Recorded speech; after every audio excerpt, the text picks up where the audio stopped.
Really not sure how this video is going to end up going, but I'm just going to kind of talk. This was the comment that kind of sparked this whole thing that made me go on this like 4 fucking hour research thing.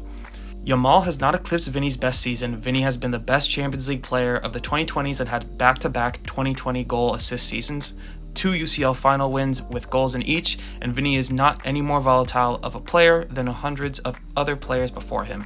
People in Spain just use that as an excuse to justify racial attacks, and social media runs with it. People don't realize this, but I have watched every single Real Madrid and Barcelona game for at least the past 5 years. So when people start saying stuff like this, I can just know off the bat, they don't really watch games like that. And if they do, they're not watching close enough. I'm not even sure where to start, but what this did make me do was this made me go back and look at Vinicius's 22-23 season and 23-24 season. So let's compare both of those seasons statistically to Yamal, and then I'll tell you what I figured out. So here's the GA that you would have seen for the past 2 Vinicius seasons and Yamal this season. I'll explain this in a second, but these 2 Vinicius years are actually wrong.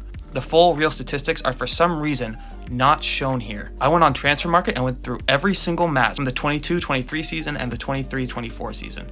I'm not exactly sure how this has happened, but for some reason, the majority of international games were now counted in these statistics. You might have seen graphics such as this one last year saying that Vinicius had 39 games, 24 goals, and 11 assists.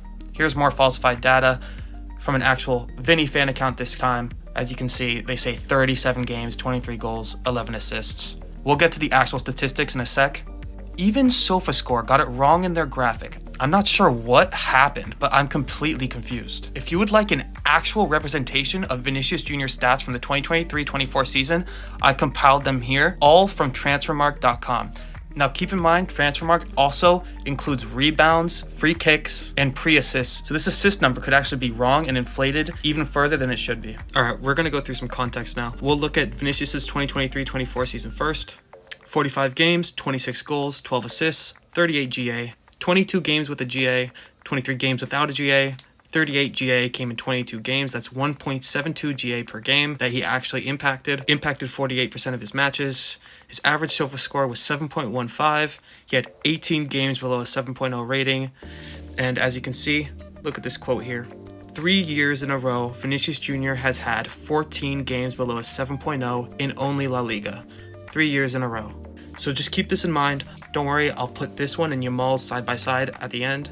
Let's look at 2022-23 Vinicius now. Vinicius had 60 games, 24 goals, 20 assists, 44 GA, 35 games with the GA. He impacted 58% of matches, the GA. His 44 GA came in 35 games, which is 1.3 goal contributions in the games that he actually contributed. He had an average rating of 7.15. He had 18 games below a 7.0 rating. So you should already be able to tell these stats are not as good as some people really thought they were. Just keep this in mind. I'll put this against not only Lamine's and also Vinicius's from last year too. And here are Lamine Yamal's stats for 2024-25. Lamine Yamal had 21 goals, 22 assists in 62 matches. That's 43 GA. He had 25 GA-less games, 37 games where he had a GA. That means that 43 GA came in 37 games, which is 1.15 GA in the matches he actually contributed in. He had an average SofaScore rating of 7.79.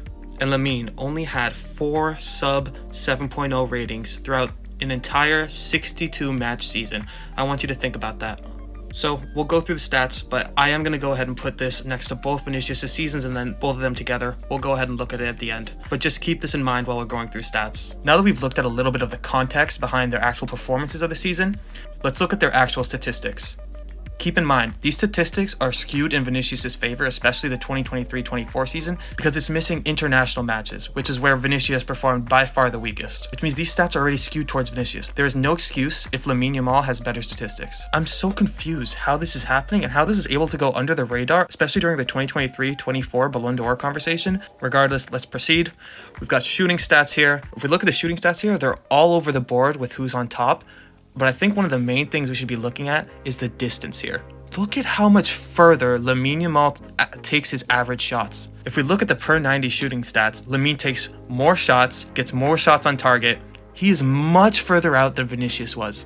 So when we look at XG over there, the fact that Lamine Yamal is basically on XG, same as Vinicius Jr., tells you that there isn't actually that big of a difference in shooting between the two. People want to act like Vinicius was this incredible goal-scoring threat. These are not incredible numbers at all. I do think we should look at this. Look at the yellow cards. This guy obviously gets in more altercations on the pitch than Lamine Yamal does. It's not even close. So when people say he acts like a normal player, how does a winger have 27 yellow cards in 2 years?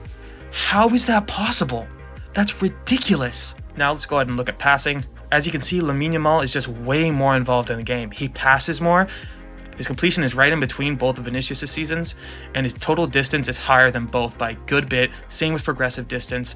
His completions and attempts all over the pitch. He's just simply a better passer and more impactful player. When it comes to goal and shot creating, Lamine Yamal is on top, and it's not close. As you can see, he leads in basically everything. And then when we look at goals created per 90, he absolutely blows them out of the water. That's per 90. So imagine how many more goals he creates in an actual season. People are not going to care about this, but let's just look at this. Lamine obviously tracks back far more than Vinicius does. This is just another thing that Lamine Yamal is better at. So let's look at take-ons and carries now. As you can see, Lamine Yamal absolutely destroys Vinicius here. Look at the success rate. Look at the tackled rate. It's not close whatsoever. And this is supposed to be one of, if not the best dribblers for the past 3 years.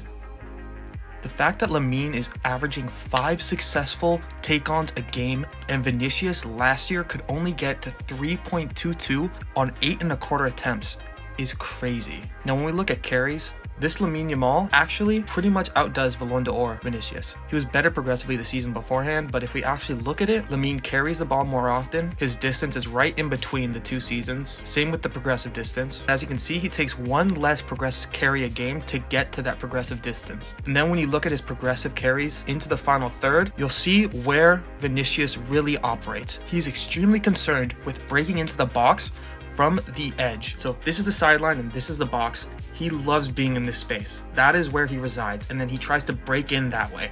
That's what he does. Keep in mind, this was Vinicius Jr.'s heat map from that season. Like I said, you can see he hogs that area of the pitch. He's only there pretty much. He's only concerned with breaking into the box there. If we look at Lamine's heat map, we can see how involved he was on the defensive end of the field. He comes back, takes the ball up. He is the one who advances the ball. Whereas Vinicius Jr. needs the ball to come to him. When we look at possession 2, we can see, look at where the touches they take on the pitch are. Lamine is so much more involved in the midfield third. This guy is the one who progresses it up for his team, whereas Vinicius is much more involved in the attacking penalty area. He is not coming back to get the ball as much as Lamine Yamal is, not even close. He has to receive good balls. Lamine gets the ball, gives good balls, and takes it himself. Now, this is probably the most damning statistic I could show you. Let's look at their team success on-off and their team success XG on-off. As you can see, when Vinicius was on the field during the 2022-23 season, Real Madrid conceded 0.88 more goals than they scored. And in the 2023-24 season, they conceded 0.16 more goals than they scored. As for Lamine Yamal, when he is on the pitch, his team scores 0.75 more goals a game. This is even more obvious when we look at the team success XG. These are the amount of chances they create. So when Vinicius was on the pitch last year, Real Madrid created 0.3 less chances, and when Vinicius was on the pitch in 2022-23, they created 0.5 less chances. Keep in mind, these are statistics from only his good games pretty much. His worst games are not included here. Let's take a look at miscellaneous too. We looked at the yellow cards already, that's just crazy to me. Here's something I find interesting. Look at the interceptions and tackles won. Same with crosses, he's offside less, and he recovers the ball more. Not to mention his aerial duels are way better, even though that it really doesn't matter, but still. So we saw their in-game stats. Let's look at their actual stats for the season. All right, here's our first comparison. Got 2024-25, Yamal on the left, 2023-24, Vinicius on the right. We got Lamine. So what I really want you to look at is the matches impacted percentage, their average SOFA score, and the sub 7.0 ratings. That discrepancy is ridiculous. Not to mention the fact that Vinicius Jr. has had 14 games below a 7.0 in La Liga 3 years in a row. Lamine Yamal had 2 this season. When you look at these side by side, what else does Vinicius have besides a slightly higher GA per 90? But when we actually look at it, Lamine Yamal impacted so many more matches throughout the course of the season, almost double the games with a GA. So whose GA actually meant more throughout their season? I want you guys to also think about the GA per game here. 22 games, 38 GA for Vinicius. That's 1.72 GA in the games he actually contributed in. Think about the fact that that's an average. That means he probably had more games where he was getting 2 goal contributions or 3 goal contributions rather than 1. And when one player doesn't even impact half of their matches with goals or assists, how can you consider them more impactful over the season when you also watch the game and see that one of them drops deeper, far deeper, and actually progresses the ball more when it comes to passes and everything combined? And that was against Ballon d'Or Vinicius. So let's go ahead and look at Lamine Yamal 2024-25 versus Vinicius 2022-23. Now this comparison is even crazier because we have a similar amount of games and a similar amount of goals. Like really, it's pretty much negligible, the difference there. But when we look at their average SofaScore rating, it's not close. Same with the amount of games they had below a 7.0. 4 versus 18 is too big of a discrepancy. It's ridiculous. So when you actually consider that we looked through the stats and we saw Lamine Yamal is more involved everywhere in the pitch besides the box, it's not close. So just in case you wanted to look at all 3 of them side by side, here you go. I'll leave this up for a sec. But I just want to really hammer home the fact that people wanted this Vinicius to win a Ballon d'Or. The one that was completely inconsistent. The Ballon d'Or is for an entire year. He completely overperformed in the Champions League, and everywhere else he was pretty mid. That's the truth of the matter. The stats back it up. You can see it. He did not deserve a Ballon d'Or last year, and there's no way you can say that he deserved it more than Lamine Yamal does this year. Lamine Yamal is infinitely more important for Barcelona than Vinicius is for Real Madrid. That's obvious in the stats. It's obvious when you look at these 2 comparisons here. There is no competition. Lamine Yamal is better now. He's better than Vinicius has ever been. It's the truth. This is what you would see if you were looking on Transfermarkt during the time people were looking at stats for Ballon d'Or consideration. And let's see. What competitions does it say he played in? Now let's go down. Where was Copa America, where he did not really perform well? And where was World Cup qualifying? Why is that not being represented? I don't understand.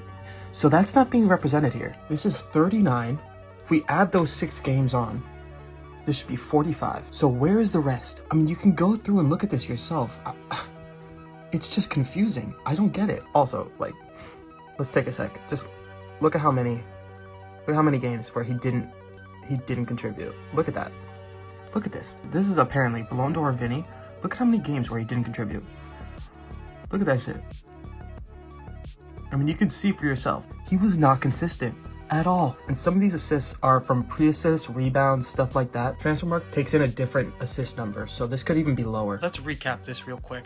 Lamine Yamal in 2024-25 had better take-ons, tackle rate, passing, goal creation, shot creation, defensive actions, better on-off team statistics and possession than Vini in 2023-24 and Vini in 2022-23.